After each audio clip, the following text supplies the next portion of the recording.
The greatest statement made about the manned space program was made by dear Arthur C. Clarke, who said the amazing thing was not that we landed on the moon. The amazing thing was that we stopped.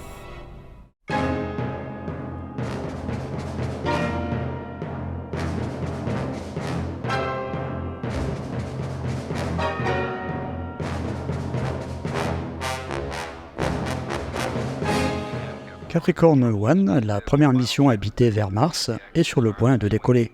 À la surprise générale, l'équipage de 3 astronautes, Brubaker, Willis et Walker, est subitement évacué de la navette juste avant le lancement.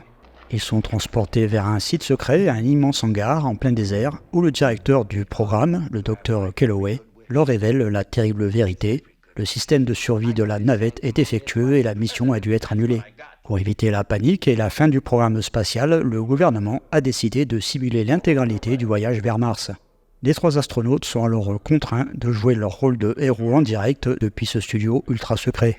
Alors que leur fausse mission progresse, un technicien au sol remarque que le signal radio de l'équipage arrive en décalage.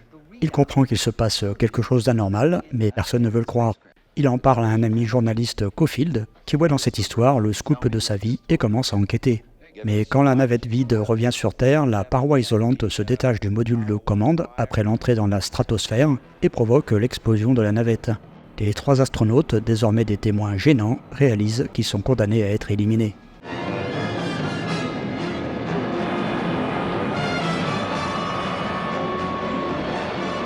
They died striving for a goal.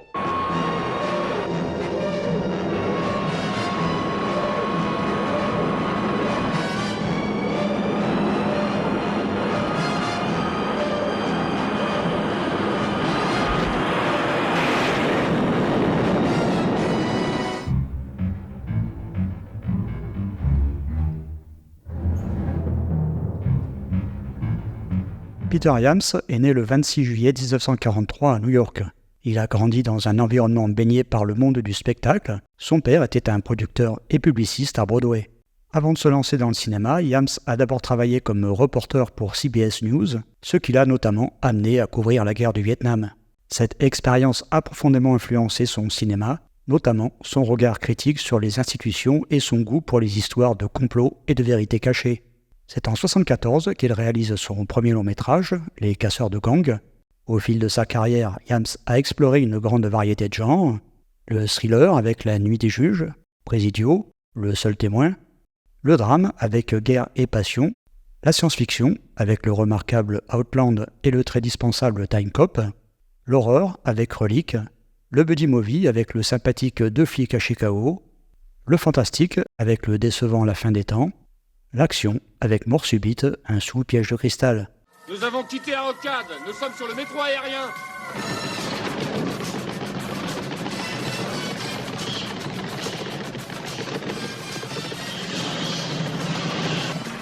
Essaie de ne pas toucher le 3e rail, il y a au moins 600 volts là-dedans. C'est pas les volts qui t'électrocutent, c'est les ampères. Combien y a-t-il d'ampères, mon fils? Assez pour faire avancer le métro. Ta gueule, la vieille. Zorro, mets ta ceinture. En plus de diriger, il est aussi un scénariste talentueux puisqu'il a écrit la plupart de ses films, mais aussi Un espion de trop de Don Siegel et Le chasseur de Buzz Kulik. C'est également un directeur de la photographie exceptionnel. À partir de 2010, l'année du Premier Contact, autre film remarquable dont le seul tort a été d'être une suite à l'Intouchable 2001, il décide de s'occuper lui-même de la photographie de ses films, ce qui lui a permis d'avoir un contrôle total sur l'esthétique et l'ambiance visuelle. Peter Iams est l'un des cinéastes de genre les plus sous-estimés de ces dernières décennies. Malgré des succès commerciaux, il est parfois considéré comme un réalisateur artisan plutôt qu'un auteur au sens large. Cependant, son intérêt pour les thèmes de la paranoïa, du pouvoir corrompu et de la lutte pour la vérité, ainsi que sa maîtrise technique, font de lui une figure à part du cinéma américain des années 70 et 80. Capricorn 1, this is Houston. Capricorn 1, we show red on the heat shield. Do you copy? Capricorn 1, Dr. this is Kelloway? Houston. Capricorn 1, this is Houston. Do you read? Capricorn 1, this is Houston. Capricorn 1, we show red on the heat shield. Do you copy?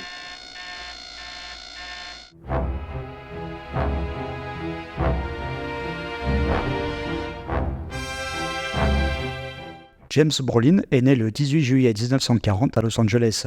Il commence sa carrière dans les années 60 dans des séries télévisées. Son rôle le plus populaire est celui du Dr Keeley dans la série médicale à succès Dr Marcus Welby, qui lui a valu un Golden Globe. Au cinéma, Brolin alterne entre rôles principaux et second rôles. Monde Ouest de Michael Crichton, Enfer mécanique d'Elliot Silverstein, Amityville, la maison du diable de Stuart Rosenberg. En 82, Albert Broccoli lui propose de succéder à Roger Moore pour jouer l'agent 007 dans le film Octopussy, car l'acteur demandait un cachet trop élevé, mais après d'âpres négociations, Moore reprendra son rôle. Plus récemment, on a pu le voir dans Trafic de Steven Soderbergh et Attrape-moi si tu peux de Spielberg. James Brolin est marié avec Barbara Streisand depuis 1998 et est également le père de Josh Brolin, connu pour ses rôles de Thanos dans l'univers Marvel. I know this hasn't been easy for you and the kids. I want you to know I love you. Tell Charles. Thanks for the composition, please. I will. When I get back, I'm gonna take him to Yosemite again.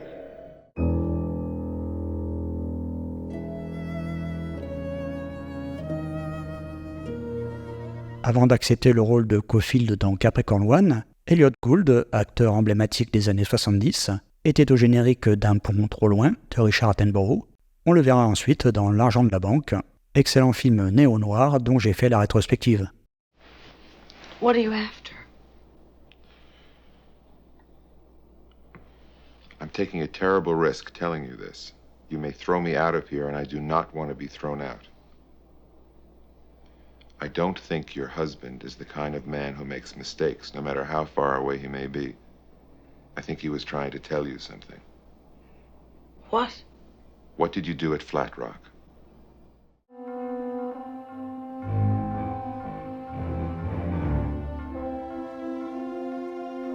Avant de percer au cinéma et à la télévision, Sam Waterston, né le 15 novembre 1940 dans le Massachusetts, a été une figure importante des scènes new-yorkaises, notamment en jouant des pièces de Shakespeare. Il a joué dans de nombreux films dont La Déchirure de Roland Joffé, La Porte du Paradis de Michael Cimino, Contact mortel de Hal Barwood et dans plusieurs Woody Allen dont September. Mais son rôle le plus célèbre est probablement celui de Nick Carraway dans le classique de 1974 Gatsby le Magnifique, où il donne la réplique à Robert Redford. Il a connu également un immense succès avec son rôle d'avocat puis de procureur dans la série New York District. And got stuck. We had to call the fire department. And when they finally got there, the fireman crawled out. He grabbed the cat, but on the way down, he slipped, and the cat fell to the ground. Ah! Ah!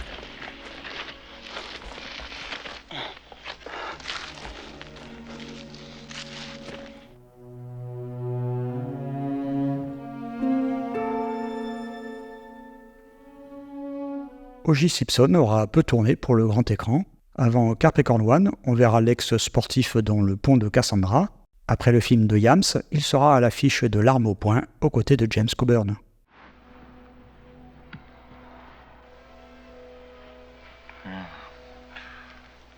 Drive River Path. Signs. Bending River. Lower side. Bending River.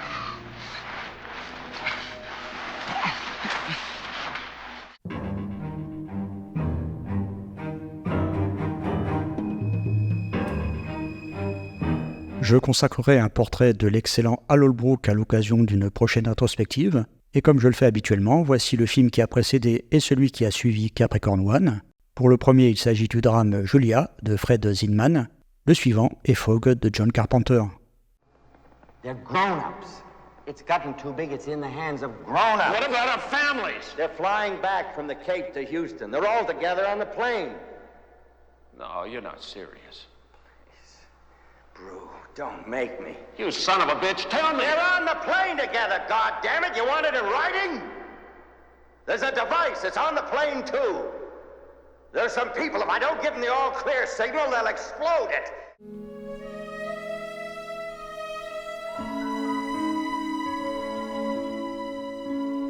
Née à New York le 18 novembre 1939, Brenda Vaccaro a commencé sa carrière sur les planches à Broadway.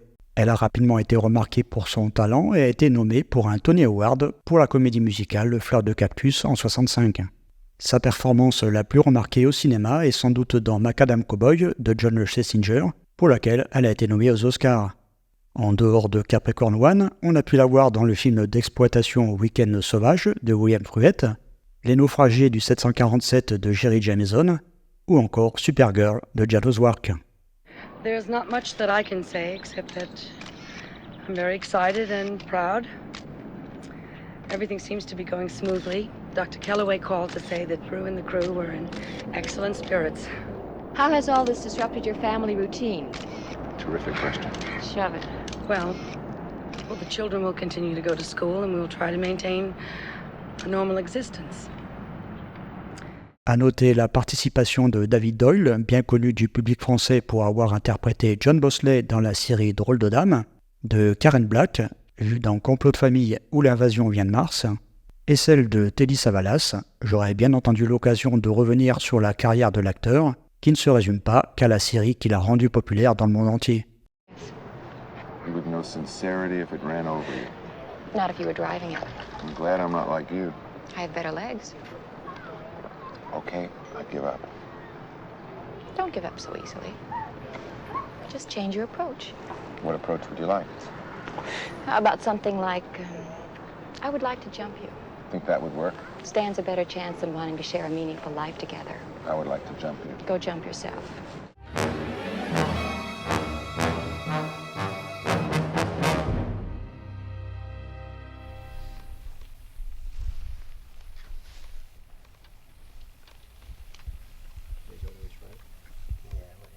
To your right. He went direct for the station. He's right in the middle of it. Here's what we really need is for him to go to his left and then kind of veer back. Yeah, he needs to go off this mark. Once more, please. Otherwise, he, Let me walk it where you tell me if I don't want.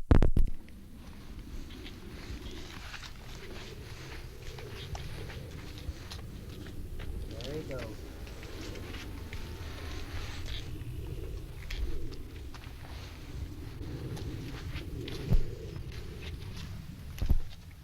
Écrit par Peter Iams, l'idée du film lui est venue de ses propres observations des médias.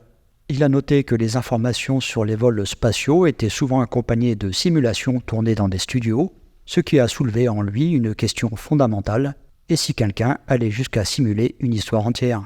Cette interrogation sur la véracité de ce qui est présenté à la télévision, en particulier dans une ère où une génération entière a grandi en croyant que l'écran montrait la vérité, est le fondement du film. Je faisais partie de cette génération qui croyait que si c'était à la télévision, c'était vrai.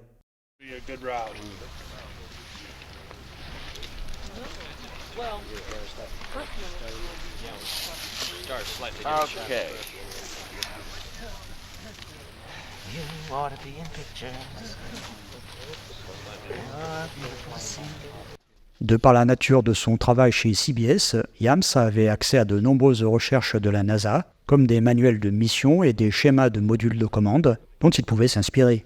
Il a commencé à écrire le scénario vers 1974-1975 avec le projet de développer un long métrage qu'il réaliserait lui-même.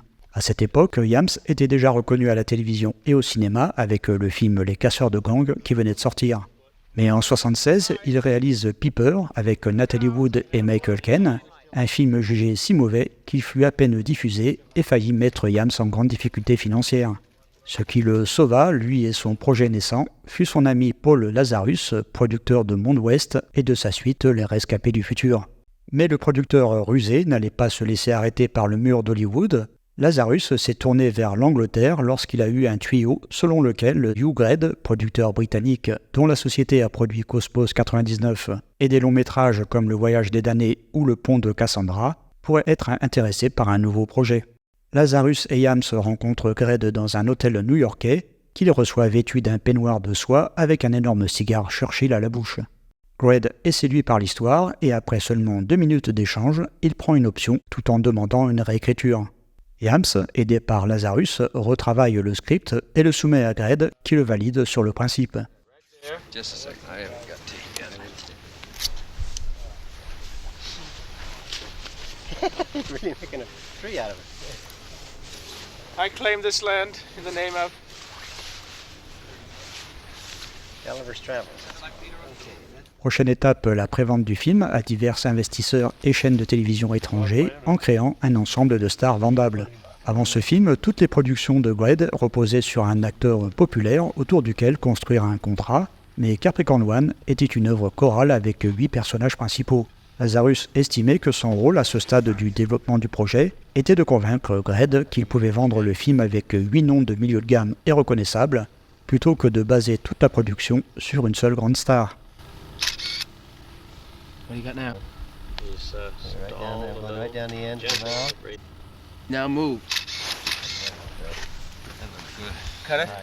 O.J. Simpson fut l'un des premiers contactés, non pas tant pour ses talents d'acteur, mais parce qu'il était représenté par l'agent qui avait présenté Lazarus à Gred.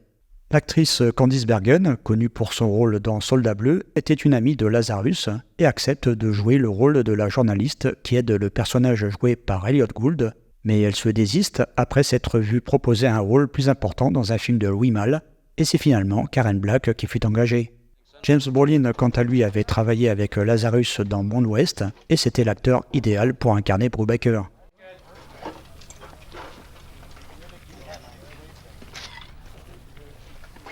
Are you gonna put your face right into the water? What do you think? Well, it's not a good idea, but what were you gonna do? Did you have any Well, idea? as you know, he kind of thought that we'd wash some of the dirt off and take a drink and I think all it'd of be. it, kind I'm of just- dive in. Lazarus et Yams étaient tous deux fans d'Elliot Gould, et malgré des rapports de problèmes d'alcool et de drogue, ils le firent signer avec plaisir pour incarner le journaliste Caulfield. Perfect. Okay. Here we are in the desert in the middle of the night.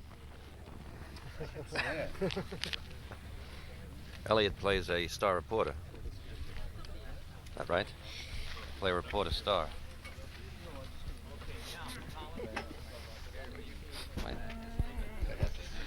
Because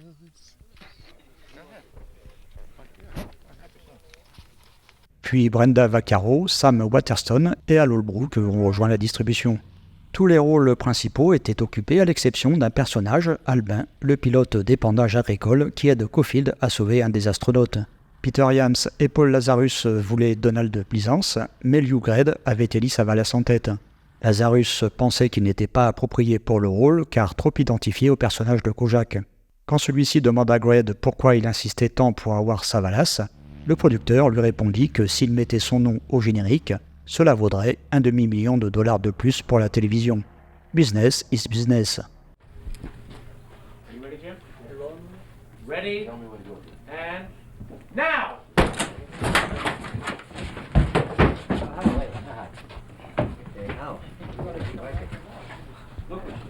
Let's rehearse without it. Let's rehearse for me without it. Okay. And action. Ready and turn. Ready and turn.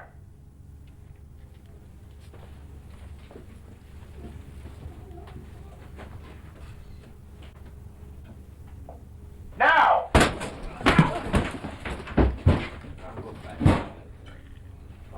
Hormis ces manipulations de casting, Peter Yams a bénéficié de la rare opportunité de réaliser le film qu'il souhaitait sans aucune interférence, commentaire ou contribution de celui qui finançait le projet, en l'occurrence Hugh Gred. L'entrepreneur se contenta de parcourir les grandes lignes du budget, acceptant la parole de Lazarus selon laquelle le film pourrait être réalisé pour un coût de $4,8 millions et 50 jours de tournage. La clé pour réaliser un tel projet avec ce budget somme toute assez modeste était la coopération de la NASA, une situation dont Lazarus avait bénéficié sur les rescapés du futur. Mais la nature même de l'histoire, la NASA tuant ses propres membres pour garder un secret, a amené Lazarus à désespérer de toute aide supplémentaire de l'organisation. Il appelle néanmoins son contact au centre de la NASA qui demande à lire le scénario. Contre toute attente, il trouve que c'est une belle histoire et propose à Lazarus d'utiliser leur prototype de module d'atterrissage. On a fait des économies incalculables sans parler de l'authenticité pour obtenir ces capsules et autres matériaux de la NASA. Bien après coup, j'ai dit à quelqu'un à la NASA « Comment avez-vous pu approuver ce scénario ?» Il a répondu « Si c'était allé à Washington, vous auriez été rejeté, mais comme nous avons aimé travailler avec vous sur les rescapés du futur, j'ai pris sur moi de coopérer. » During the course of a tour.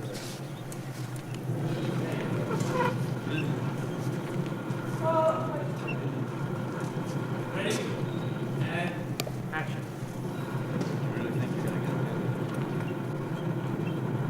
Right, I see. Okay. All we need from you are the actual television transmissions. That's all, just the television transmissions. Around Mars, that's all, just the television. I love that comment. You don't trust me? Oh, man, I love you and I do. Yeah.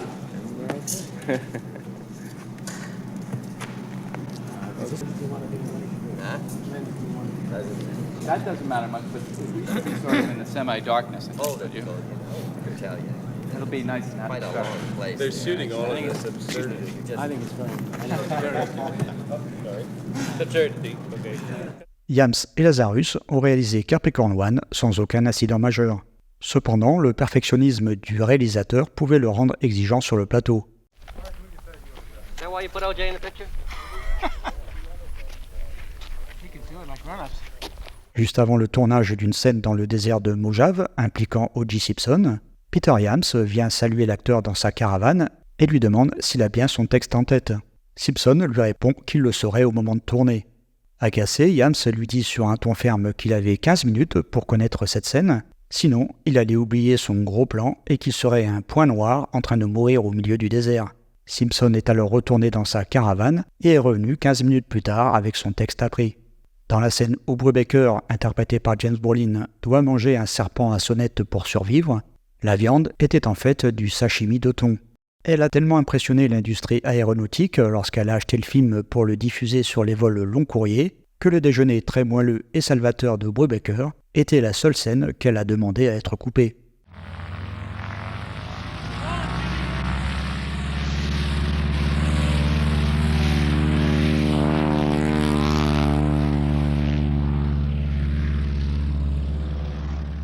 Les compagnies aériennes n'ont apparemment pas eu d'objection au vol de Brubaker sur l'aile du biplan, une séquence spectaculaire composée en partie d'un fond bleu et de véritables images aériennes. Un support spécial a dû être inventé pour fixer les caméras et montrer les pontons de l'hélicoptère heurtant les ailes de l'avion pour le faire s'écraser.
Le film devait initialement sortir aux États-Unis en février 1978, mais de bonnes avant-premières et des retards dans le Superman de Richard Donner ont entraîné son report en mai. The two helicopters will be parallel. They will come up to the present position of Carl. Carl will be over slightly to his left, and you two will be parallel, and you will come to a hover in the present spot that Carl is in. Right there. Yeah, we are in shape. We're golden.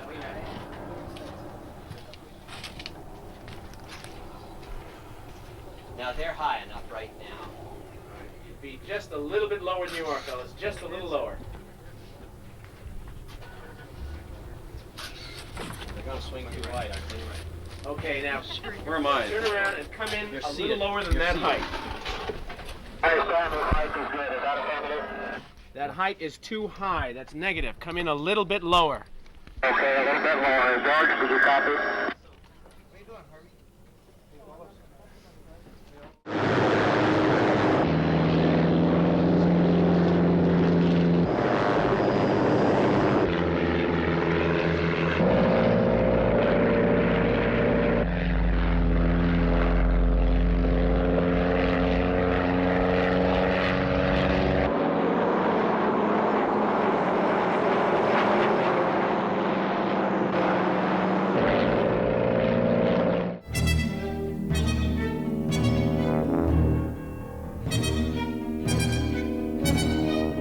Un élément déterminant de Capricorn One est sa bande originale, composée par Jerry Goldsmith, connu pour sa capacité à créer des partitions à la fois modernes et viscérales, souvent avec des touches expérimentales. C'est l'un des rares compositeurs de cette époque à avoir su mélanger un orchestre symphonique classique avec des synthétiseurs et des percussions électroniques, ce qui a donné à ses musiques un son très distinctif. Seulement 2 thèmes sont identifiables. Tout d'abord celui entendu dans le générique début et fin, qui est à la fois nerveux et sinistre, et qui repose sur un ostinato mémorable et saccadé pour cuivre, percussion ou tambour. C'est un thème qui vous prend aux tripes, parfait pour un thriller autour d'un complot où rien n'est ce qu'il semble être. L'autre thème, plus mélodique, est celui de Kay, l'épouse du personnage joué par James Brolin. Comme toujours chez Goldsmith, c'est le cœur qui parle, et son thème touche par sa simplicité apparente.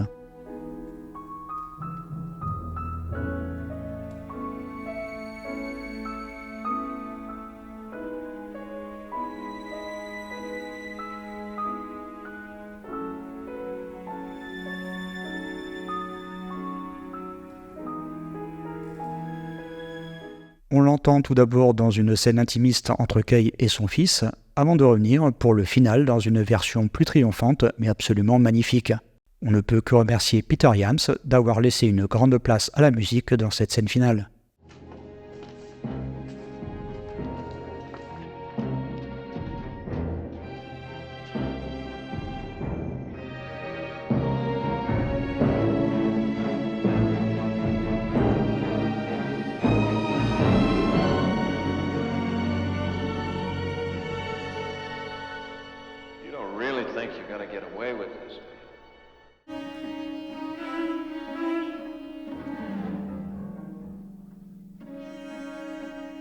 Beaucoup de variantes parmi les affiches utilisées à l'international. On commence par l'original avec une image emblématique du film.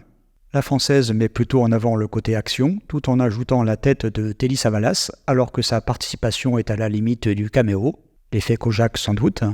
La hongroise, pas spécialement jolie, donne encore plus de place à Savalas comme s'il était le personnage principal.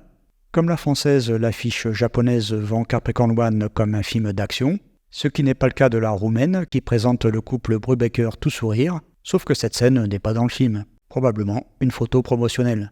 La tchèque est étonnante, conçue dans un style BD, elle présente l'ensemble des protagonistes. Enfin la polonaise, si vous en avez saisi le sens, n'hésitez pas à m'appeler en utilisant si possible le téléphone qui illustre cette affiche.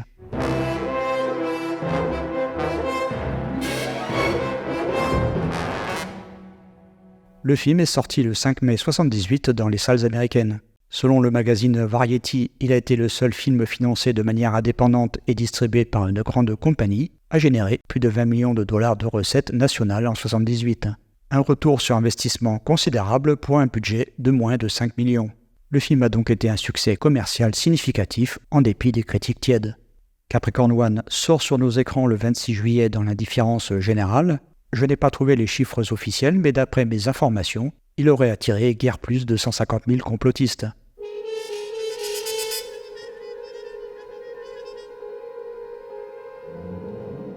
Vous voulez parler à un des patrons, jeune homme. Vous parlez aux 2 patrons. Mon nom est Cofield. Qu'est-ce que vous voulez que j'y fasse? Monsieur Albin, combien vous demandez quand vous traitez un champ? 25 $. Bon, alors je vous loue votre avion. Alors ça fera 100 $. Dites donc, vous venez de dire que c'était 25 $. Ce prix-là, c'est pour traiter un champ, et vous n'avez pas de champ, ça se voit. Vous n'avez rien d'un fermier, donc vous avez les moyens. Et je crois que vous êtes pervers. You want to speak to somebody in charge? You're speaking to both of them. My name is Caulfield. Hey, I can't help that. Mr. Albane, how much do you charge to dust the field? $25. I'd like to hire your plane. That'd be $100. You said you charged $25. $25 to dust a field, but you ain't got no field because you ain't no farmer, which means you ain't poor, and I think you're a pervert.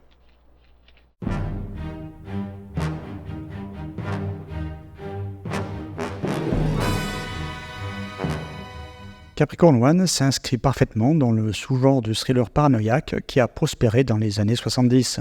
Cette décennie marquée par les assassinats de Kennedy, de Martin Luther King et le scandale du Watergate a vu l'émergence de films comme Conversation secrète de Coppola, Les hommes du président et à cause d'un assassinat de films réalisés par Alan J. Pakula ou encore Les 3 jours du Condor de Sidney Pollack. C'est dans ce climat de paranoïa que le film a trouvé un écho particulier. Les théories du complot sur la mission Apollo 11, à savoir que l'atterrissage sur la Lune aurait pu être truqué, circulaient déjà. Capricorn One a capitalisé sur cette ambiance, non pas en validant la théorie du complot, mais en l'explorant d'une manière divertissante et haletante. L'importance durable du film ne réside pas dans sa perfection technique ou narrative, mais dans son reflet puissant et prémonitoire des angoisses sociétales concernant la transparence gouvernementale, la manipulation des médias et la nature de la vérité elle-même. Le film pose une question morale complexe à travers le personnage de Hal Holbrook. Le Dr Calloway est dépeint non pas comme un méchant monolithique, mais comme un homme qui croit profondément au programme spatial et qui, face à un échec technique, voit le canular comme le seul moyen de maintenir le prestige et le financement de l'exploration spatiale. Cette approche nuancée soulève une question fondamentale sur les compromis éthiques que les institutions sont prêtes à faire pour leur propre survie, sacrifiant la vérité pour préserver une image publique. Le casting est un mélange d'archétypes puissants, chacun symbolisant une facette du débat. James Brolin incarne le héros moralement intègre. Sam Waterston et O.J. Simpson représentent les astronautes qui luttent avec le choix de collaborer ou de dénoncer. Elliot Gould, quant à lui, est l'incarnation du journaliste cynique et tenace, la seule force d'investigation extérieure capable de percer la supercherie officielle. Un aspect particulièrement frappant et ironique de la distribution est le rôle d'O.J. Simpson. Des années après sa sortie, Simpson est devenu la figure centrale d'un procès très médiatisé où le public était divisé sur sa culpabilité en grande partie en fonction de ce qu'il voyait à la télévision. Ce casting, qui était à l'époque un fait anodin, a acquis une signification rétrospective troublante, rendant le message du film sur la vérité, les héros et la perception des médias encore plus puissant. Capricorn One est un film essentiel non seulement pour comprendre le cinéma et la culture des années 70, mais aussi pour décoder notre environnement médiatique actuel, où la confiance institutionnelle est plus fragile que jamais et où la vérité est constamment remise en question. Peter Iams met en place une intrigue très efficace avec une idée simple, mais traitée avec une tension croissante. On s'identifie immédiatement aux 3 astronautes qui passent de héros à prisonniers, et on ressent toujours un petit frisson en voyant ces 2 hélicoptères noirs menaçants, traquant sans répit les protagonistes. Au passage, il faut souligner quelques jolies idées de mise en scène, comme ce fondu enchaîné entre vautours et hélicoptères. Birds. To get the birds.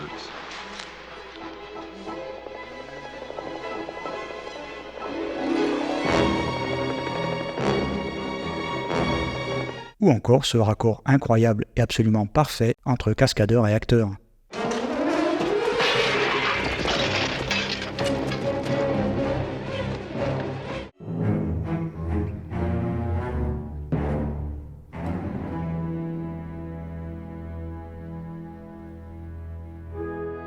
Enfin, si le film comporte peu de scènes d'action, il nous en propose une remarquable pour l'époque avec cette poursuite entre les hélicos et le biplan.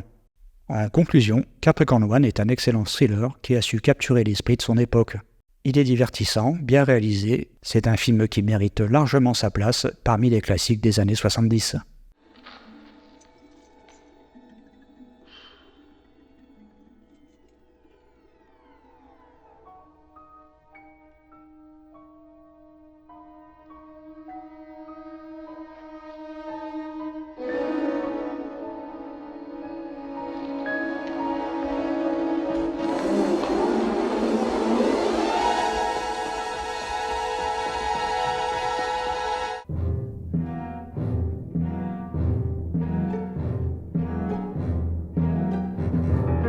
Le film n'étant pas très populaire chez nous, il a été exploité seulement en VHS et en DVD, avant qu'un éditeur français propose une édition Blu-ray en 2013.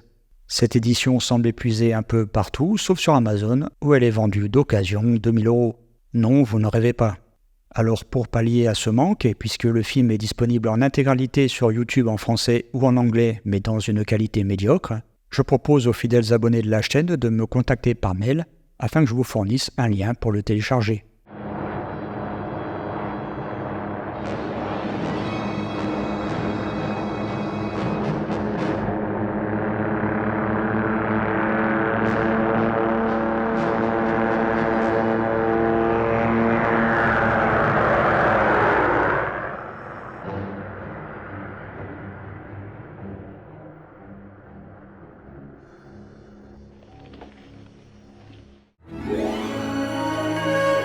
Voilà, c'est terminé. Merci d'avoir suivi cette rétrospective jusqu'au bout et je vous dis à bientôt. Bye bye.